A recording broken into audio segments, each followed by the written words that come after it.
കർത്തൃനാമത്തിൽ ഏവർക്കും സ്നേഹ വന്ദനം. ഇന്നത്തെ ധ്യാനത്തിനായി 78 സങ്കീർത്തനം 41 വാക്യം വായിക്കുന്നു.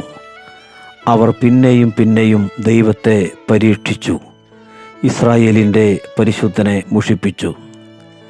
ദൈവത്തെ പരീക്ഷിക്കുവാനും മുഷിപ്പിക്കുവാനും സാധിക്കുമെന്ന് തിരുവെഴുത്ത് പറയുകയാണിവിടെ. എന്താണ് ദൈവത്തെ പരീക്ഷിക്കുക എന്ന് പറഞ്ഞാൽ?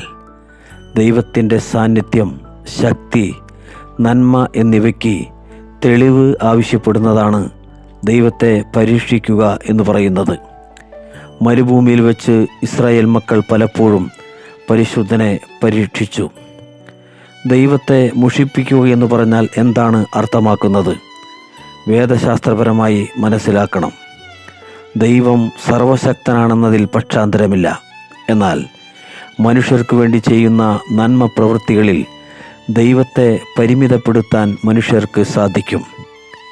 ജനത്തിൻ്റെ അവിശ്വാസം മൂലം വീര്യപ്രവൃത്തി ഒന്നും ചെയ്യുവാൻ കഴിഞ്ഞില്ല എന്ന് ക്രിസ്തുവിനെക്കുറിച്ച് മർക്കോസ് സുവിശേഷത്തിൽ വായിക്കുന്നുണ്ട്. 6-ാം അധ്യായം 5-6 വാക്യങ്ങൾ. മാത്രവുമല്ല, അനുഭവിക്കേണ്ടിയിരുന്ന നന്മയിൽ നിന്ന് ജനത്തിൻ്റെ പാപങ്ങളാൽ മുടക്കം വന്നതായും യിരെമ്യാ പ്രവചനം 5-ാം അധ്യായം 25-ാം വാക്യത്തിൽ വായിക്കുന്നു. മുഷിപ്പിച്ചു എന്നത് ചില പരിഭാഷകളിൽ പ്രകോപിപ്പിച്ചു എന്നാണ് വായിക്കുന്നത്. വിശ്വാസത്താൽ പലതും നേടിയെടുപ്പാനാകും. ദൗർഭാഗ്യവശാൽ അവിശ്വാസം പലതും നഷ്ടപ്പെടുത്തി കളയുന്നു. പ്രിയരെ, ഇന്ന് പ്രഭാതത്തിൽ പരിശുദ്ധാത്മാവ് ഓരോരുത്തരോടും സംസാരിക്കട്ടെ.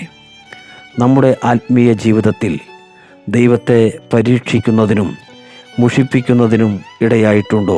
ചിന്തിക്കുക. ദൈവാത്മാവ് സഹായിക്കട്ടെ. അവിടുത്തെ പവിത്രനാമം മാത്രം മഹത്വപ്പെടട്ടെ. ആമേൻ.